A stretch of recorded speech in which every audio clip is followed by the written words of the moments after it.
Come again. Kindly feel free to put on the chat where you're tuning from. Those who are in Nairobi, kindly let us know which part of Nairobi, which part of Kenya. It would be appreciated just to know where we're interacting from. And if you don't mind just to share a brief social networking forum, I know there are a few that may be joining us later in the day, in the evening, considering that many people are still on their way going back to their workplaces. So without much ado, I will just be able to introduce what we are supposed to cover today. And feel free to interject and ask me and engage me midway. I'll be happy to engage as we continue so that learning is more progressive than just one linear presentation. So I'll be indulging you in questions along the way. So bear with me and let's learn together. So I don't want to do this alone, so I'll be asking you questions. So kindly, let's engage in this conversation. Good. So I think I will, let me share my screen quickly. A second.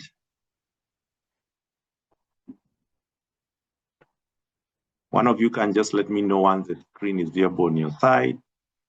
Sharon, Jackie, Noel, you can just confirm. Steve, just confirm if you can see my screen on your side. It's up now. All right. Okay, good. Thank you very much. Good. So I love this topic of strategy because it's something that it's close to my heart, beside many other things that I do, and ability to be able to help us understand the process of strategy management and how we can make it a bit more of a seamless process. So many a time strategy has been orphaned. By orphaned, I mean where there is actually no one driving strategy. As much as organization may have a strategic plan and we go through that process, after the retreat, there's a tendency to kind of have it not been mainstreamed in the normal business processes. We all know we have core businesses. So if you are in manufacturing, you have your production processes, quality assurance processes. If you're in financial service, whether it's, let's say, banking, you have those financial processes. You have the loan and credit process. Question is, how well and how defined is your strategy management process? And this is where the conversation around the steps that we can use to effectively implement strategy comes in. But before then, I like asking a question here, which is very, very common everywhere. I ask it many times. What do you think is happening here in this chart? Kindly, if you can put it on the chat. What do you think is happening here? What do you think is happening here? Just look at this. Look at the screen and just put on the chat exactly what is happening. Just give me an idea what is happening right in front of you. Giving you some time.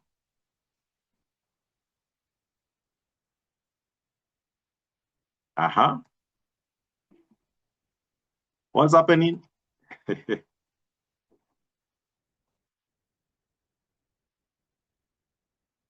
don't know that there's any comment yet. I can't see any chat. What is happening on the screen?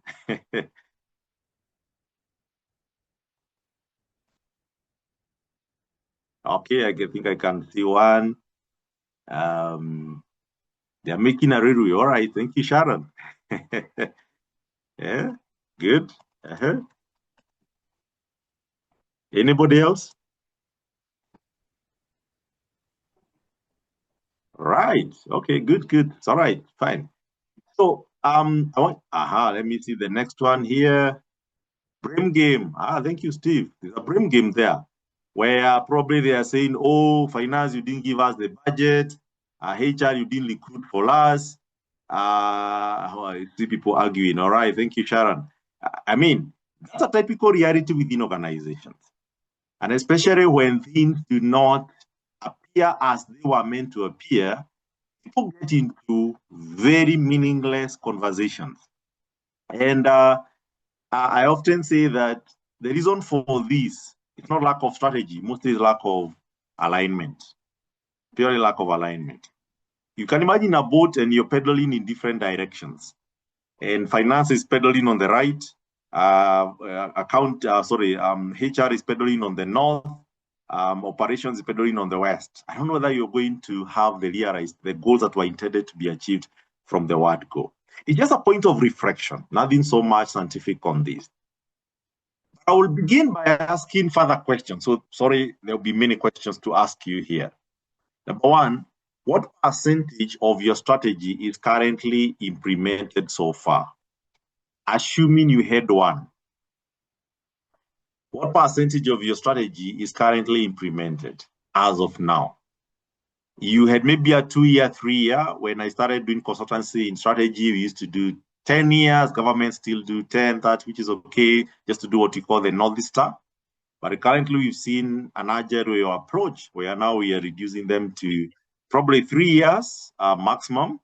And in my experience, and I do this a lot almost on a daily basis, we are now doing what we call a 6-month strategy focus sprint. So as much as you have 3 years, you have 1 year, but then you have a 6-month strategy focus sprint. It's like a 100-meter kind of a race, and you modify and you kind of recalibrate your strategy direction. It takes a lot of agility in terms of culture and leadership, flexibility to be able to adhere to that. So what percentage of strategy is currently implemented in your organization? Are you at 20%, 30%, 10%? If you struggle answering that question, there's something wrong within the strategy execution framework. Do you have a strategy execution framework, first of all? Okay. Do you have a strategy execution framework? Now, the question is, what is that? This is not an implementation plan. I know when you do strategy after getting out of the retreat, you have the strategic objective. Sometimes for those who are good, they do what you call strategy value maps. And then from there, you'll start maybe building in your scorecards, corporate scorecard, departmental, all the way downwards. And you rush to performance. But that's actually where we make a mistake without knowing. So, but do you have a framework that guides strategy execution? Because there's a process around it. Then the strategy process mainstreamed, meaning I can come and give me the SOP for strategy management process. Do you have it documented or it is draft? Over time, and I have monitored this for many years, we've seen a whole shift from the strategy domicile, where strategy is domiciled within an organization. There are times where you'll find strategy being domiciled at finance. Sometimes you find it domiciled in operations. There was a time it could be driven by HR people. And it has gone through a journey, I can assure you that. For the last 20 years I've been in this space, strategy process has been an orphan. It keeps on moving. It is thrown to the Chief Digital Transformation Officer, Chief Innovation Officer. It is thrown, sometimes mainstreamed as Chief Strategy Officer. Now we have Chief Impact Officer, Chief Purpose Officer. There are so many versions of this. So in your organization, where is strategy mainstream? Where is it? Is there strategy governance that takes accountability? And this should mirror from the board, of course, where you have strategy subcommittee of the board at the ExCo level and senior management, all the way downstream in terms of even having strategy champions, VIM directors, strategy VIM directors, and the strategy liaison teams. How is that governance? And also in terms of reporting, do you have a meeting where in your monthly meeting, instead of just reporting operations, that meeting is dedicated specifically for strategy? Is this there? I don't know whether those questions are maybe triggering you in terms of thinking differently. Then the other question is, how are initiatives within your organization substituted? How are they substituted? So if today you had said you have 10 things you're going to do, and then you want to decide, I will stop doing this, I'll do another one. How are they substituted? Or you just wake up one day and substitute initiatives. Then, how many business experiments have you done in the last 1 year because of strategy? The strategy informed you to derive some experiments within your organization. So the experiments you do because you are testing assumptions. And that's number 7. How do you test strategy assumptions? Because strategies are built on a lot of assumptions. You do situation analysis, pastel SWOT. I will tell you nowadays we are not doing those things. If you're a strategy professional, probably, and you're not updated, that's actually what is happening. We are almost now somehow dwarfing the issue of, I don't know, pastel, those SWOT analysis, and we like them. They saw many things there. We are almost slowly dropping them. I don't know what next. I probably will have that discussion in another conversation. Do you have any proprietary knowledge assets from strategic execution learning? When you implement something, you gain learning and knowledge. How do you translate that knowledge as proprietary knowledge asset, almost like IP rights because of strategy? Do you have any? And the last one, do you account STRATEX? STRATEX is strategic expenditure. In your reporting on a month by month or quarter by quarter, if I come and get your published account and or management accounts, will I see a special category in your general ledger called STRATEX? I'll only see the traditional ones governed by RIS, which are CAPEX, what you call the ones. Is there any STRATEX that which I can be able to build in my return on investment and benefit realization models? That's where that is going to. Those are questions that are difficult to answer. I don't expect an answer right now because you have only 1 hour, so unfortunately you don't have a lot of time. But I want you to keep reflecting on that because they point you towards a direction around maybe a gap in strategy execution frameworks. Let's watch this small clip. You may have seen it before, and then maybe we are going to discuss later.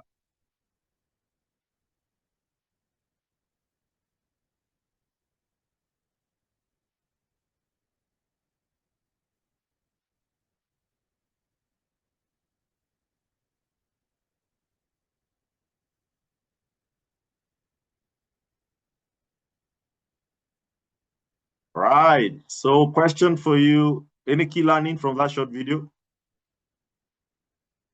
Can put on the chat or feel free to unmute and just speak out. I hope you watched it. I know probably you may not have the voice or the sound, but I hope you watched it. You saw what was happening. That's more important than just listening to what these guys were shouting. Were you able to see the flow, or do you need me to pray?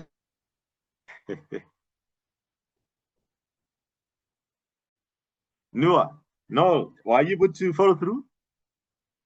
Yes, I was able to see. What I think is that, yes, the plan is there. If there is you have not thought through it, then at the end of the day, you cannot be able to accomplish what you intended to. And that is why the other person standing on the right hand was able to complete it. Thank you. Awesome. I like that. Thank you so much. Thank you so much, Nils, for that. Anybody else want to give it a guess? What was happening there literally? Any lesson that probably might pick as I prayed again for, I think, Sharon, who is saying probably may not have followed through. Let me pray.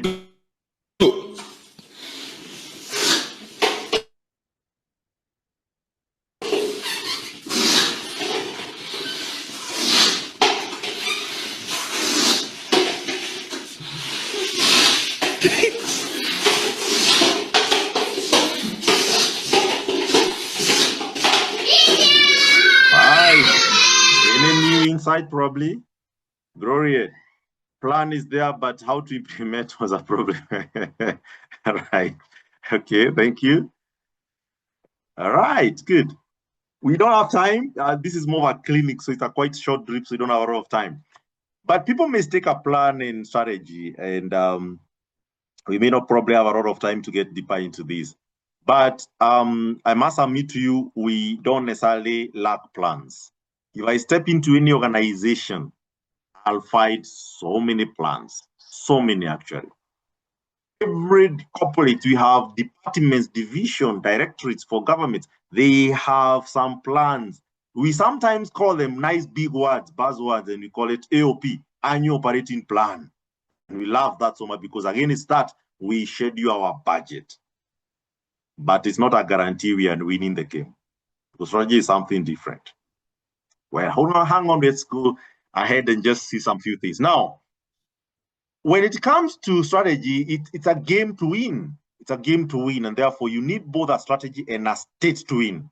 So there's a state which is an environment, and that's where things like culture, leadership, frameworks, governance, data, and other things are needed to facilitate that strategy. So for strategy, of course, is where you have a clear impact value proposition, you have clear change agendas, you have clear agile execution, you have a win-win, because again, you're operating within an ecosystem, therefore you don't need to be predatory. You have to make sure at least there is mutual benefits.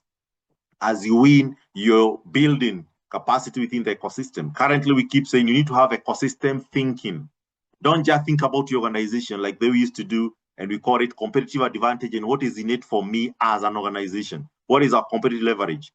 Sometimes you need to elevate it into what value am I contributing within the ecosystem. So if you're in the banking, you're looking at how do you lead and provide leadership within banking, not necessarily you to be have a competitive advantage. It's beyond that currently as the trend. Then, but you also have to have clear paradigms, mindset, culture, embodiment, and that's what we call the state. So you need both the strategy on one side, but also you need the state, which is like the environment in which strategy is executed.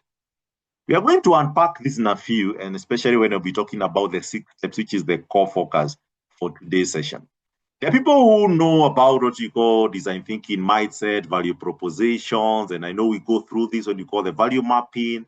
We know our ecosystem of stakeholders, and we articulate the outcomes that benefit the shareholders. In our in-depth coaching for strategy and leadership, most of the times we go deeper into this, understanding and unpacking how we do the value proposition. So I don't think this is a big issue. Many organizations have that. But how comes, despite that, we still have a challenge in strategy execution, which is that implementation of the strategy and ability to align everybody to that strategy? Where does it break down? At what point does it break down? We are going to see that in a few. We still have this courage every time, and sometimes I feel bad to keep commenting or kind of paraphrasing the same statistic for quite some time. It has not changed that less than 10% of strategies effectively implemented are never effectively executed. It worries something. And I think this is one of the things that has made me to start thinking, I think we need to address this issue because I don't see it moving anywhere. Today, as we speak, I'm just from a strategy retreat somewhere, just within Nairobi, around Mombasa Road, and yesterday and today. And when you're trying to look at where were you previously in the strategy that you kind of have expired and you're doing a review and then you want to do another one, I mean, it worries me that you're still talking about the same thing even today. Organizations have monumental structures, they have hired CEOs from top other organizations, but we are still having a problem in execution. And it gives me some burden to see how do we fit in this gap as we continue. I know for those who are not very new in strategy, you may have seen the barriers that we keep talking about, the barriers why we have a problem in the execution strategy. Now, but one is a vision barrier that keeps saying that 95% of the type people work for don't understand the strategy first of all. They don't know it. So to become a CEO or a boardroom or the board or the ExCo members headache. It's not everyone's headache. 70% do not link management incentives to strategy. I know if I'm to pick a sample of this team that are here, and I ask you on how you incentivize management, specifically management, how do you incentivize management? You tell me, oh, we pay bonus, we pay salary increment, and probably we have ESOP, and employee share ownership program. I mean, those stock options and many other options that we do. But question is, how is that linked to strategy? Because if it is not linked to strategy, it will not give me any headache as a manager or a HOD to actually drive our strategy. I will just provide the bare minimum performance that is needed for the organization because we don't link incentives. Number 3 is it 5% of executive teams spend less than 1 hour. There's a question I asked in my opening remarks. How do you have a dedicated meeting specifically for strategy every month? How comes you only rush when you're doing reviews, either half year or midterm reviews? In the other time, you're just busy in operations. So research shows that 85% of executive teams, they spend less than 1 hour every month discussing strategy. I'm consulting for a blue chip in another country. And I remember even the CEO telling me, Gabriel, all our ex-com meetings, we are just discussing about the broken bulb, the leaking pipe, the customer who is complaining, pure operational issues, nothing to do with the strategy. And your core exco. So who then is left to discuss strategy? If at all exco themselves, they spend less than 1 hour a month even talking about it. And that's where, of course, is 60% of organizations do not link strategy with budgets. Again, even my experience today where I was trying to check, show me the strategic expenditure, the amount you've allocated to finance the strategy, different from the roaring over in terms of the BAU, the business as usual going concern budgets. And you find there's a hassle. Most of the times, actually, we just do budgets anyhowly. We may purport that we are doing it aligned to annual operating plan, but sometimes it's so disjointed to the strategy itself. Usually says not lack of management. It's actually not bad management. It is everything to do with no management at all. And purely we're talking about here is lack of strategy management. This is why the questions I was asking you before were more to validate. Where are we in this space? Because if at all we are not doing this, definitely, strategy will always not see the light of day. I know we have so many frameworks we use in strategy. I will not deliver in this. There's also using Balance Scorecard, Paradigm XPP. I'm passionate about it. I train it. There's also using McKinsey 7S. There's those who do Hoshin, Canley, Breakthrough Objective. There's also using what you call PMO execution. There's also using operating model, which is a Canva. There's also using Lean Startup, especially for the fast-moving startup, mostly especially the tech. They will try to do what you call build, measure, learn interactive cycles. There are those doing model, what you call the business Canva model. There are those using growth hacking. And currently, I know there are also those using OKRs, which is quite very adaptive, especially for the small organizations. But I can assure you, there's one thing, it doesn't matter which model you're using among all these models. In our in-depth strategy master classes, we usually go depth to actually discuss and unpack each one of these models in depth, and you tell you how to use each of the models exhaustively, the do's and the don'ts in each of the models. But regardless of all of them, the challenges for not executing strategies still remains the same. The question is, the problem is not the model. The problem is the framework for execution. We will probably have a small diagnostics archetype review on how can you assess where you are as an organization in strategy before I go to the 6 steps and then we call it a day for today. This is just a short webinar package. Now we have 4 archetypes that like you can do for diagnosis, and we usually do strategy diagnosis quite often. There's one which you know that you are ready for growth, ready for impact, growth and impact. This is where you have a well-defined strategy, a widely strategy that is understood across all organizations, and also capabilities is built. Objectives are clearly resourced also. There is a flexible lean organizations where there's adaptability. Something is not working, it's very easy to modify and adapt into something new.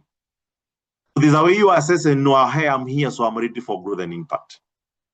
But there are places where you have good intentions. Sometimes we say intentions never win. So strategy is clear, but the right to win capabilities are not best fit in class. So you have disproportionate resources allocated to non-core. For those who have participated in strategy discussions, there's a category of activities we call PET, P-E-T, PET projects. There are places where you find what drives an organization is PET project, what the CEO wants to see, or what the board member wants to see, not what is necessarily strategic and relevant to the organization. So you find there's a lot of spending money to non-essential, non-core functions that cloud investment differentiated capabilities.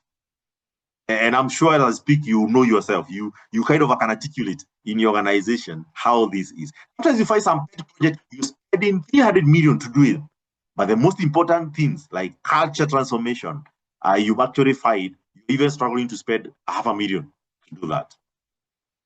Sometimes you might be distracted. This is where strategy is somehow clear, but not uniformly understood within the organization. It is only a purview of a few within the organization. Capability and products and markets are not well aligned. Some different capabilities are moderately robust, but functional objectives, again, there is no consciousness in alignment.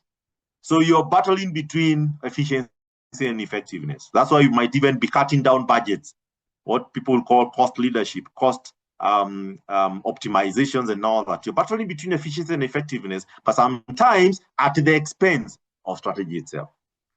And you can be in ICU. ICU for strategy is what you call strategically adrift. Completely. Here you are in ICU for resuscitation. Priorities are not clear. You don't even know what your priority focus areas are, or they are not broadly understood across the organization. There is little clarity on what capabilities are key to winning. This is where sometimes you find if I come and ask you, what strategic capability do you require to drive the current strategy? If you can't tell me that, then definitely your strategies are gobble. Sometimes we think technology will serve. It doesn't. It is the capability that you build actually. Both human capital, there will be technology also, there will be information, data, and intelligence, and many other, even governance, decision-making, culture issues. Those are the things that actually build the strategy climate for execution. Predominantly reacting. When you find yourself firefighting every now and then, looking at what competitor is doing, and now you want to modify your strategy because of the competitor, there's something wrong somewhere. I usually say, I don't have to know what these other guys are doing. As much, I know this is what you call benchmark. It's the lowest mediocrity, literally. Because it means you're reacting to what others are doing. Why can't you be the pace setter such that others come to benchmark with you? So if you have consciousness just about the competition, there's something somewhere wrong in your business model. And I was targeting operating model somewhere. Sometimes you're then not in control of the future because there's uncertainty. You feel probably you're being cornered, you're flanked, you're left behind, and therefore you can't catch up with the pace on your competitors and what they're doing out there. Completely, you're strategically adrift. I can assure you, if I do assessment for many organizations that I interact with, you find many of them, I'll find them on either strategically adrift or distracted, where they invest in the wrong priorities. Very rarely you find an organization is very lady. Because do you even do strategy leadiness once you come out of that retreat? I'm provoking some of this just to point consciousness around you in terms of strategy mostly have been neglected. It ended up becoming an orphan, yet it is the one that should be driving our organization. It should be the basis in which we are even future-proofing ourselves. But why are we orphaning it? Sometimes maybe lack of knowledge. So let's see some perspectives here. I think we now can move into now the various articulations of methods and steps that we can use in strategy implementation. I will not dwell on framework, strategy framework development or strategy development itself. I'll go more on the execution. But why do we need execution? Because we believe that if you have a compelling purpose or a shared vision, well aligned, well executed, then we can expect there will be stakeholder value and the satisfaction. To do that, it means that you have to make your organizational strategy focus, meaning the narrative and conversations that you have every day, even when you meet people in the corridor, there should be a sense that strategy is consciously present. But also you have to have an organization-wide alignment. You're going to see that in the 6 steps. Organization-wide alignment for strategy to unleash the value. Many times we don't unleash value because every function is doing their own things, what we call silos. In fact, I dare say, and I keep repeating this many times, one of the killer for strategy success is usually what you call departments. Whenever I hear people explaining themselves as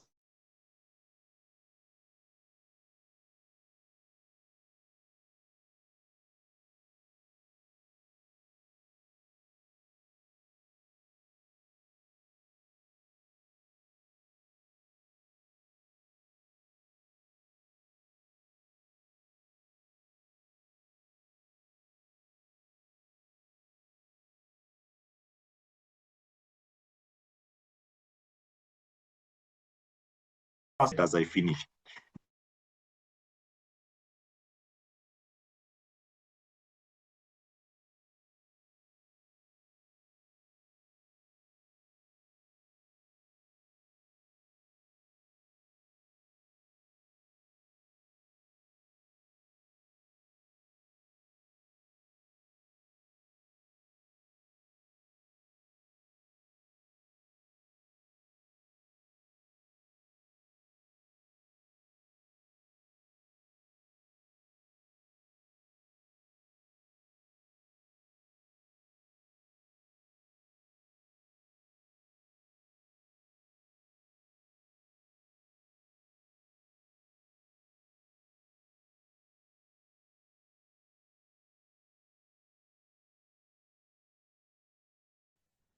Network, but I'm happy I'm back. I hope you can hear me kindly. Just give me a thumbs up or an emoji just to confirm I'm back. Kindly confirm you can hear me. Confirm I'm back, kindly. Okay, I can see some thumbs up. Thank you very much. Sorry for that. Let me get back my slides. We are not very far away from the end, so just give me a few seconds.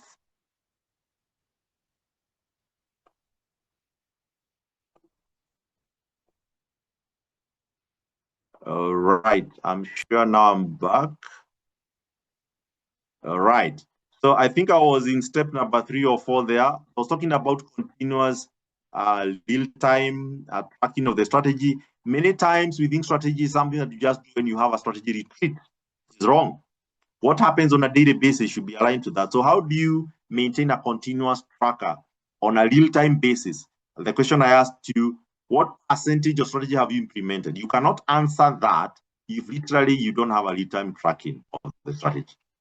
And then finally, there is, of course, where you provide a definite roadmap towards organizational learning and renewal. Strategy helps you continuously renew and adapt into new realities as the market landscape keeps shifting. It requires some level of consciousness, strategy consciousness, to be able to balance this and have a strategy-focused organization. Remember, we have our purpose, which is always why we exist. We have a mission. What do we do to fulfill we exist? We have our vision, which is a level of ambition for the impact. Then we have our values and culture, which is the way we do things, our beliefs, our bias, our behaviors, our inclinations and mindsets and all that. But then towards down there, we have strategy and our operations. Now, most of the times, these two eat each other. I know people keep saying, I don't know, culture eat strategy for breakfast. I know currently there's a lot of debate that statement was actually not meant to be so. I've seen a lot of conversion from even the person attributed to have said that, Draka, that actually he never said it. It's a lot of debates there. But I would say sometimes what I have seen is your day-to-day BAU mostly will always dwarf the strategy. And how do you balance that? As I do operations, I'm also strategic. And as I'm doing strategy, I'm embedding operation. It's a very thin line. And it requires a framework to be able to be conscious and be able to achieve that. And that's the essence for this session tonight. So we have a vision which, our mission, which push from within us, and we have a vision that pulls us towards the end game in terms of what we desire to achieve. We explain vision and mission as forces. But then strategy comes to help us align this direction and organize resources, organize capability, organize and align everybody in terms even of culture, capabilities that is required to drive our strategy. So we also have what we call target operating model. We do another webinar, so I will not dwell on this. We have a webinar we are doing around target operating model very soon, where we combine various segments of the business to create value. Those are things that happens when you especially doing the strategy. Let's walk you through strategy management process. I just have maybe only 2 slides and I'll be done. The critical ones for this session. Let's look at the strategy management process. When you're starting development stage, you have 2 stages, development and translation and execution, which is alignment and cascade. We always begin in number 1, where we clarify and define our purpose, the mission, the values, and the vision in that order. We always start with the purpose, then mission, then of course you can have the vision. Then from there, we do what's called strategic analysis. This is commonly known as analysis, where we do environmental scouting. We go out to the market and assess what is happening, our competitive leverage. We scout opportunities. We see what is happening, possibilities available. And then we choose our playing field. And we say, yes, as much as we have seen all these, this is our playing field. Strategic analysis gives you data. Purely the essence is just to give you data. Once you get the data, you identify what you call agendas, change agendas. I see many people making a mistake to rush. After strategic analysis, you come up with objectives, and then you go into the themes and start formulating strategy, which is a big mistake. We always go through what you call strategic change agenda mapping. You identify transformational shifts necessary because you have identified we are here and we are moving here. So what do you need to do? So how do you jump from A to C? You establish what you call strategic change agendas, or sometimes you call them transformational shifts. It is from there you formulate the strategy and come up with objectives. And I hope you get the process in this flow. It's a logical flow here. Is after that, then you develop the formulation and objectives. When I do strategy analysis for organizations, I always find a problem with the change agenda. That's one of the things that is always overlooked, the change agenda component. You always find it very, very overlooked. Now, from there, once you have the objectives, the next stage, you don't rush to develop scorecards. That's another mistake. I'll take you through a process which is really very robust, data-driven, but this is how you hack the journey. So you do what you call strategy translation. And the first thing you do is what you call value mapping. If I had time, I probably would have shown you some few value maps, which I've done for several clients. You do value mappings, which is strategy value mapping. We call that strategy maps. A strategy value map is a cause-effect relationship between objectives with a testable or evidence-based rationale. You know the way you say, if you do this, you'll achieve this. If you do this, you'll achieve this. So there's a certain cause-effect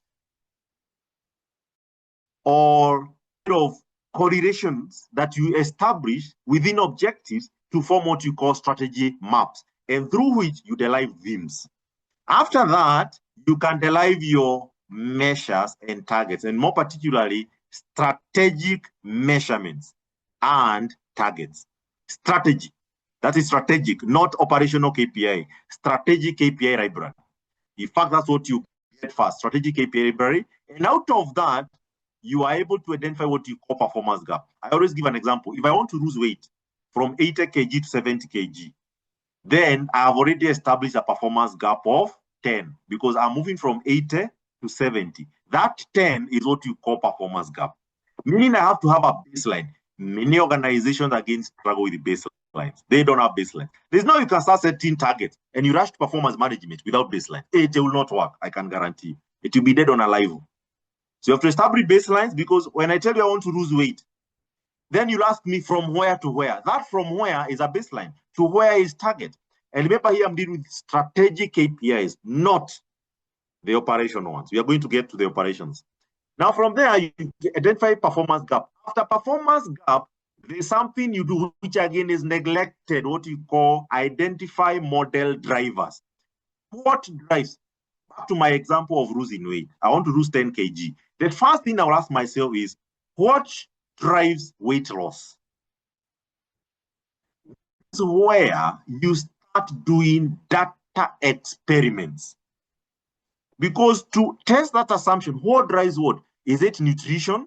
Show me the evidence that nutrition impacts weight loss. Is it meditation? Show me that meditation has a correlation with weight loss. Is it exercise and go to the gym and aerobics or do Zumba dance? Show me correlation between exercise and weight loss. That's where you do business experiment. There's a question I asked you in the beginning. How many business experiments have you done to support strategy? And most of the times I don't get that answer. So we call them model drivers. These are more statistical analysis you do to test the hypotheses and assumptions of the strategy assumptions. So you do what you call cost-effect model. It is out of that you establish initiatives. Now, I don't know whether you note already a problem. I'm sure you are self-diagnosing yourself. Many times you come from objectives. Many times you come from objectives and straight away initiatives. Many organizations, they jump that.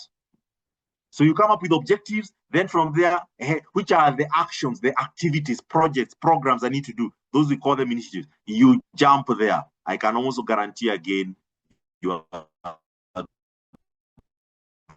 room for failure. That strategy will not be implemented. Or even if you implement progress, you will implement all initiatives. But let me tell you, you will not be able to come up with a benefit realization to assess how it reconciles back to the objectives. You have a problem there because it will be more sensational than evidence-based. Now, at this initiative level, you identify again what you call hypotheses, which is assumptions. You test them using the model drivers we saw earlier there. And that's now you start doing what you call initiative tracking. This becomes your next set of KPIs, which we call initiative tracking KPI. Now, the first one I mentioned, which is number 6, is what we call strategic KPIs. What you derive here is another set of KPI library we call initiative tracking KPI. Now, this is now, for example, I want to lose weight. Weight loss will be my strategic measure, number 6. At number 7, I now come to the initiative. Initiative will be, let's say, I take to the gym. How much? I want 2 hours spent in gym every 2 weeks. That 2 hours is an initiative tracking measure. That is not strategic. Then from there, we align operations. Here, there's a lot of things we do. Process improvement as a result of strategy.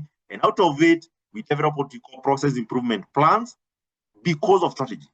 It's like when you do wedding and you get married, you cannot just continue in the same way. Your bedroom just have to change. That's a process improvement plan. Because you need to modify your kitchen, which is your operations, to accommodate strategy. Because if you don't do that, the operations, which you call BAU, will frustrate strategy. Because there's a way you do things in the past. It will frustrate the strategy itself. So we develop what we call process improvement plan as a result of aligning operations. At this, we also identify another set of KPIs. We call them process-based operational KPIs. Now, you may notice I have 3 KPI libraries now. Strategic KPIs, I have initiative tracking KPIs, and then I have process KPIs.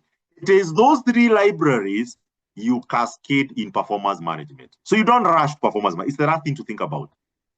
Now, from there, you'd go to what you call funding. Strategy should be funded by what you call STRATEX. STRATEX means strategic expenditure.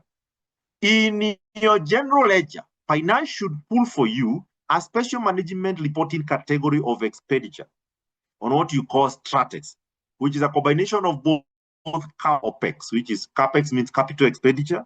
Those are for buying fixed assets like lands, properties, and all that. And also we have operational expenditure, which is mostly paying salaries, bills, rent, and all that. So finance needs to categorize 2 sets of expenditures. But then I saw it the third one, which is STRATEX, which is not necessarily an IFRS standard, which is the governing body that regulates financial reporting. It is a management responsibility to report on strategic expenditure.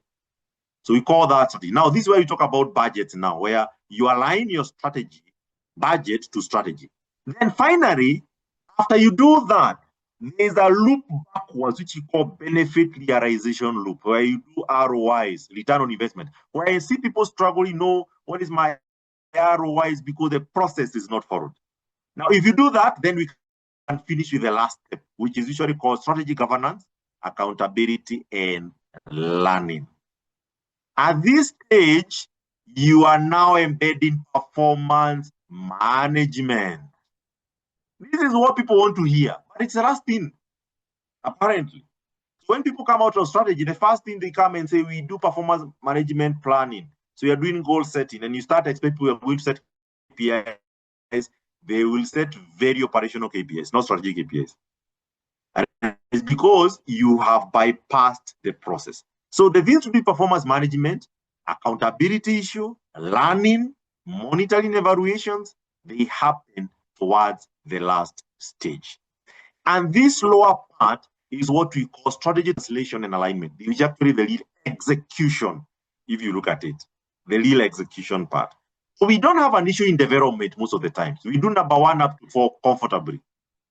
But from number 5 to number 10, I can assess. In my experience, I think the last time I did a survey, just after COVID, less than 17% even of the blue chips, and I mean listed company in the stock exchange, less than 70% have a strategy development execution framework. They are still gabbling. And therefore, when towards the end you come and assess how successful the strategy, you may gabble and get results, but they were not strategic. You know, you can float, you can get a gabble and just get results sometimes. Okay. So it's a big gap in the market. Allow me to rush now into the what we call Paradigm Execution Premium process, which are 6 steps. Ideally, what I've taken you through is our process after many years, over 2 decades of strategy consultancy. We have come up with this methodology, literally. And it's after using so many frameworks out there, and we're able to customize and see what works and what does not work. So this is an inquest model, what I've just shown you here. But then if we want a benchmark in terms of authoritative models that probably have been used by Fortune 50 companies, or that, then we can go to what we call XPP. You can Google about it, which is done by the same guys who do Barron's Scorecard, Norton and Kaplan. And later, after doing, people have been using BSC as performance management process, which is a failure, if you ask me. Because Barron's Scorecard from the word go was not meant for performance, it was meant for strategy. But performance is a byproduct of strategy. So if you implement BSC as a strategic execution framework, you are going to find BSC as a performance management, very seamless and very smooth, with no headache, no hiccups. But if you just take BSC and you want to use it for appraisal directly, without going through strategy side, I can almost guarantee it will not work. And this is why you find something I have done an article on LinkedIn, I think I'm going to pull it later, where I call it BSC trauma. I see people having conversations online talking, oh, this framework is too complicated, it's not working. I tell them it is how it was introduced to you. Many people thought it's a shortcut for just appraisal. Appraisal is actually maybe 2% of BSC. BSC is a strategic execution framework. But many people, because they are copy-pasting this without understanding the depth, they are religiously just going to there implement financial, customer, learning and growth and internal business process religiously. It was not meant for that, actually.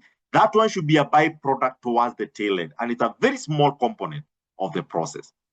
So in this XPP, which is like the most recent version of Barron's Scorecard, authored by the same guys, I'm personally certified on XPP model. It's quite a very robust model, which for me, it's one of the things that I use as much as I use the other methodologies, depending on the client preferences.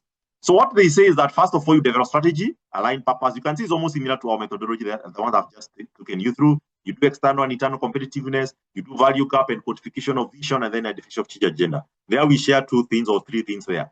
But then from there, they say translate strategy, which layering happens in many organizations.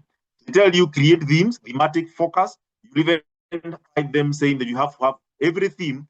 Theme is a combination of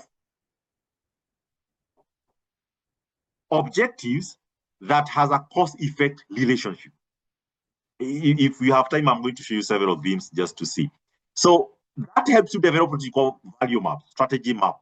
From there, you build a performance model, which is purely the measures and targets, and then initiative prioritization and funding, which is Stratex. I think I mentioned it on the other side. For us, we usually do this towards the end. For them, they do it at the second too. And here I'm saying, because I also use, because I'm certified with this, I know where the gaps are also. So we, by intention, usually push the Stratex at number 10 for our model. Is a reason for that from experience. Then governance model, and then office of strategy management. I asked you, is strategy mainstreamed? Do you have an office of strategy management? Because it's a business process like any other. Then from there, you align the organization where you do cascading to business unit, cascading to shared service, cascade to individuals, performance framework for dashboard and design, so for tracking, and then strategy communication, and then finally capability building, which is purely developing capability to implement strategy. Then number 4 is where you plan operations now. So remember, you align organization first, then you plan operations. This is where now you link budget to strategy. You have perform process improvement plan. You may have seen it already in our process, I think number 8 there. And then initiative management portfolio for us in number 7. And then driver-based model, again, we do it around number 6, number 7 there in our model. And then rolling forecast and resource allocation, and then close, consolidate, and report. Then they have a number 5 where you monitor and learn. This one we are aligned. We do it at the last stage, where Execution helps you learn things. And when you learn, you improve and adapt. So you do monthly reviews, strategy literally, not operational. So you do monthly operational reviews, quarterly strategy reviews, then business information platform. This is why you build a data architecture to support KPIs, especially strategic ones. And then you have analytical information architecture where you derive intelligence. This analytics, intelligence, you're going to demystify that in a few. Then you have our data management framework and then quality control. That's the process. Then finally, the last one is also testing. Testing is where now you do experiments. You may notice a question I asked you, how often do you do business experiments? I might be hosting a webinar later about business experiments just to give you a purview of that. Here we test customer value propositions. You do hypothesis reviews. You test the assumptions that you build your strategy on. You literally test using the scientific statistical models like root cause analysis, fishbone methods, correlations, regressions. There's a lot of stuff you do there. So those correlations, and then of course, that helps you make decisions on whether to continue or not. I want to give you a quick poll. Can you tell me on the chart, which stage do you think your organization may be struggling with? Just a quick pointer, because we're almost done. Which stage do you think your organization is struggling with? Kindly put on the chat. You can just put 1, 2, 3 to 6 without describing it. Quickly, we have a few minutes to wind up. It's already top of the hour. Quickly, any? Kindly put on the chat, which stage do probably your organization is struggling with?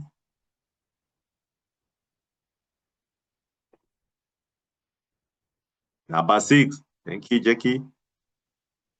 Anybody else?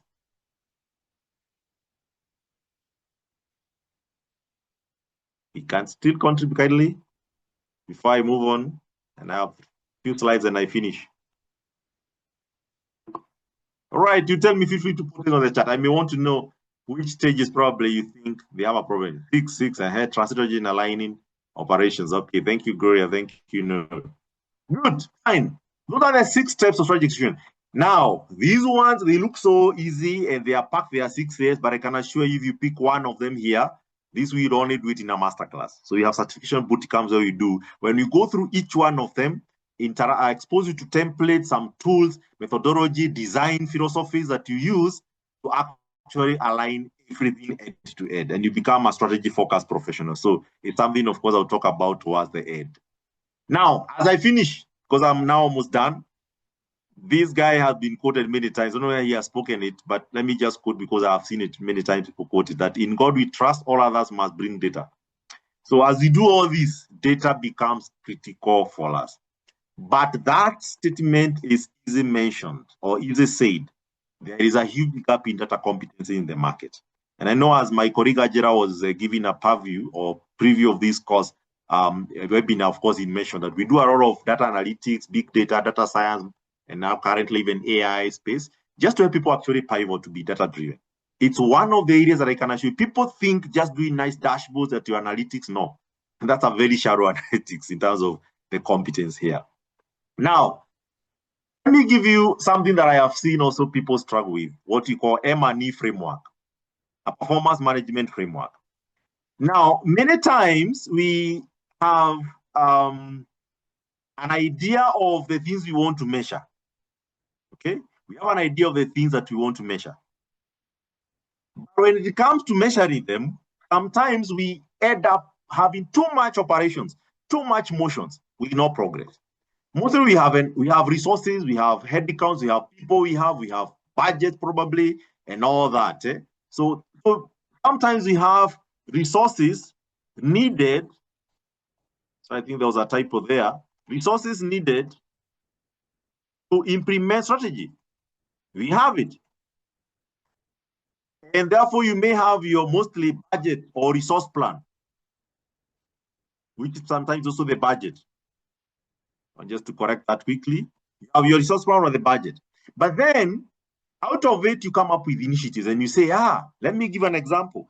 Initiative here could be just an activity you do to close a performance gap. And you can have one and say, for example, I want to train all managers on strategy management skills, like what we are doing today. This is an initiative. Now, when you do this, the next question is, what are the outputs? The output, you come and say, mostly these are throughput or the volumes of efficiency. They test whether you have produced a product of the process. And an example here on the right will be, you report number of employees trained. Now, many times I go to align bar and scorecards in organization and I find this KPI here. Number of employees trained, number of training hours. And I tell you, these are pure outputs. And outputs are tracked. They are doing things. They are tracked because they help you pedal. They set organization into motion, but they are not the most important. Doesn't mean that you stop doing them, no. But those ones are very operational. And most of the times, you need to have them being done by probably lower cadre of staff, not everybody. Now, after output, you have what you call outcomes. Many people don't understand this. What are outcomes? It's where you ask yourself, after you account number of employees, so what? That's a very dangerous question. So what? Here you identify indicators that helps you in terms of assess the change in things like knowledge, change in skill, attitude, behaviors, conditions, or status. For example, I can say, I'll report here, percentage improvement in strategy competency level using a competence evaluation tool. Remember, I'm doing the same activity called training managers on strategy management skill. But here now I want to assess it as percentage improvement in strategy competency level. So I don't care how many people I have trained. I may train 1,000 and still don't improve the strategy competency. Now let's continue. We have not talked, we have two more. The other one is called impact measure. The impact measure here is the why. I love why because I'm a papa's coach. So anytime I have the question why, I'm very happy. I come to light. Okay? The why. Why are we doing all this? These are more like indicators that mostly accrue over a period of time. For example, I could be wanting to have strategy execution success. The question I asked you in the beginning, what percent of strategy have been implemented? I want to improve, maybe last year we implemented 80% of strategy. I want to improve it to 90%. That's why I'm sponsoring people to go and do strategy management skills. I hope you see the narrative here. It's a mind flame. It's a mindset shift here.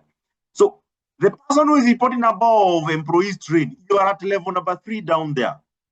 But look at number 5, number 6, you're talking about percentage success of strategy execution. That's an impact measure. Have I finished? No. I have one more, sustainability measure. Now this one, they test to what extent I have future-proofed the organization, because we are not just working for organization. We are future-proofing them that even our generations to come, our children can find the organization learning and even much bigger. Now, because you are future-proofing, there is a sustainability measure. For example, percentage reduction on external reliance with the consultant. Don't need Gabriel to come and consult for you. Now, notice where the connection is. The activity was train all management teams on strategic management skills. But it can be measured in 5 different ways, actually 6, because I can also measure the budget utilization, the amount of resource I used to train them, the cost of employment, the cost of the training. I can report on that, but they are very low-level metrics. When I do executive coaching for managers, for leaders, I show them on how to report to the EXCO. There are things I should not see in your scorecard. When I come and audit your scorecard, I tell you, actually, you're already proving to yourself that you're operational. You don't even deserve to be in the sitting and the XC level, depending on even what you are accountable for. We don't have time. I train this on an M&E framework, which is quite very robust.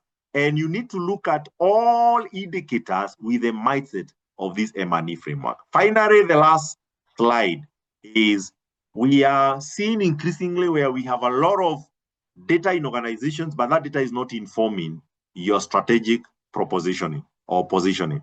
So usually call it DRIP. You have data rich, intelligence poor, but we want to move you to be data rich, intelligence rich. I don't have time to go through this. Probably we have done so many webinars around this data to impact pathway. I've also done a book, a small book around it, which I call the 4DI data stewardship. Maybe later we can have an access for that. But let's just give you a preview on how data evolution look like. Number one is data is low facts or observation from an event. Low observation of an event. They are facts, raw facts. What you mostly are focused on data is what you call data integrity. Data integrity. Is it complete? Is it accurate? And a true reflection of the facts. So you test what you call veracity. Data truthfulness. That's data. Data by itself is not a competitive advantage, but data is gold, it's an oil, but you need to mine it to refine it. Now, from there, you go to what you call information. Information is synthesized, processed data that reveals pattern. That's the definition.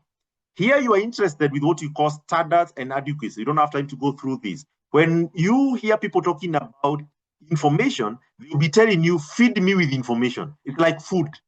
They actually use it like food. They do not tell you, feed me with more data. They tell you, feed me with more information. It's like food. It's like a diet. So here you're concerned with adequacy. You need to feed until you're full, and then standard. From there, you have what you call intelligence. Intelligence is knowledge. Knowledge is also understood principles that gives you authority over the outcomes. Now, here your question will be, you test relevance and you test reliability. Doesn't stop here. You have what you call insight. People want to rush from data to insight because they're ignorant about the journey. So for insights, these are the actionable things or steps or very unique differentiating initiatives that you do that are informed by intelligence. Notice the dependency. So the insights are informed by intelligence. You don't just come up with just insights. No, they must be produced from intelligence. And then finally, you have impact. When you implement insights, automatically you'll have memorable stories of transformation that comes as a result of implementing actionable insights. Now, what guys I have presented to you here is never taught anywhere, whether in campus, even people who do data science, big data analytics, they don't know this model, majority of them. And I'm saying this from authority. They don't, because it's not taught. So it's a model that I have found, even organizations that have a lot of data. Many organizations are data rich, but they are still intelligence poor, because there's a framework which is lacking on how you translate data into impact. In the strategy masterclass, we handle this more in depth in terms of how you actually now anchor. You cannot see where the strategy comes in. Strategy comes in level number 5, where we are dealing with business context. You can see strategy here. So is your strategy informed by data-driven insights? Or it's just no more averages and people just go to the market benchmark and we assume we have data-driven insights? Not at all. Thank you so much, guys. I think I want to park there. What opportunity do we have for you for tonight and where we have in this session? Of course, ahead, I do beside what my colleague Angela announced, we also do certifications. You can be certified as a strategy professional. We are NITA accredited and also affiliated with the Palladium Group, which I am certified as a strategy graduate. So we also offer local certifications for strategy professionals, which take you approximately, of course, you have to be tested with a project that you have to do. It takes approximately between 4 to 6 months, but it's very practical, and you do a project which we supervise and help you kind of argue it out to make sure at least you're applying all the techniques you have gone through and many others. This is quite very brief and summary. But also for those who are endearing to go into the market where I am in consultancy, we also have a certified strategy consultant. It's not something you find in the market, actually. We had to build this ourselves out of experience, because again, one of my passion is always to recreate more professionals who are able to do better than what we do. So we agreed with my team that we have practiced for long. Can we consolidate something that we can also help other people who are shaping and come into the market as strategy consultants? So you can actually be able to become a strategy consultant who is certified with our organization. It doesn't stop there. We also offer free strategy diagnosis, and we also do this one only per month. So if you may want us to help you do diagnosis for your strategy, it's a queue. You usually have a queue. We usually test it against 8 dimensions because it's a robustness assessment. We offer it for free, but we only do for only one organization per month, only one. So if we get one locked, we are now mobilizing for next year, definitely. The year is gone, so we can't do for this year. So we are now gearing for January. So if you are lucky, we can come and help you do strategy diagnosis for free. Just around a 6-hour effort, because we have a tool we use. You upload some few documents, is able to give you. And the way you go to a doctor and the doctor do blood sample test and tell you where your problem is. We do that. And we use 8 parameters. One is strategy clarity and coherence, enterprise alignment, execution architecture in terms of OSM maturity, governance, accountability, risk. We have people culture issues. We have operational model in terms of target operating model. And then we have performance evidence, which is now the PM side, performance management side, and learning system. And also we do scenario and adaptability in terms of testing that. So there's a way in which we do this to test your robustness of the strategy. Next year, we look out. Every year we do 2 cohorts per year for strategy execution masterclass. We do usually 2 editions every year, both the virtual and in person, where we go through all those models I've taken you through. Those Paradigm XPP, 4DX, that's Lean Startup, the McKinsey and all that. But what's not development? Execution. Development, I mean, it's not a big issue. You can do development. But execution is where we have a problem. So we have a project-based coaching sprint. We'll be able to go through 4 months of coaching, and we certify you as a strategy professional as well. You start by attending a 5-day strategy boot camp. We have one commencing early January, around mid-January, which costs just around 150,000. And then we have a full learning stack, which have the 5 days boot camp and a 4-month certification, which costs 300,000 per person. But by the time you graduate there, you can both be a professional with certified in strategy, and at the same time, we can give you some tips on how to become a certified strategy consultant, because that's also the future in terms of, currently, I can assure you, we have very few edge-to-edge strategy consultants. We always struggle when we have huge assignments. We have people we can get to do development, formulating a strategy. You have many MBA guys who are able to do that. But execution, I can guarantee there are very few experts. So we're in that journey of building a community for certified strategy consultants. We're hoping to build a community along the way that we can be able to support each other. Thank you so much for listening to me. And I think that's the end of this presentation today. I hope this was insightful. Kindly let us know. I know my team is going to maybe reach out to you later and send you some evaluation form. Before I log off, I'll give you a chance to maybe just 2 people only. You can unmute and give us a quick comment about this session today. Just a quick comment, and then we can call it off for the day. Any can just give maximum 2 people, and you're done. Feel free. You can introduce yourself, and maybe if there's any comment. Could be a comment, could be a question, whichever it is. Just 2 only.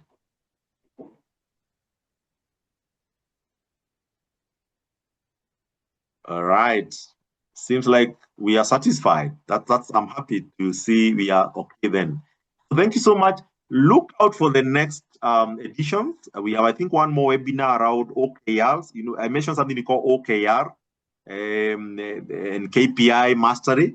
Though that one is a paid webinar, maybe you can reach out to Ajera, my colleague, just to know the details. It's around 3K or 2K, if I'm not wrong, which you can also go through and in-depth practical, and we give you tools on how to understand OKRs as methods for evaluation of performance, and also KPI masteries, which I know many people still struggle. So feel free to give us feedback. I think the comment, the link has been posted there, and you'll be happy to see you next in the next webinar series. Thank you so much, and God bless you. It was a short but intense one. So thank you so much, everyone, for joining us this evening out of your busy schedules.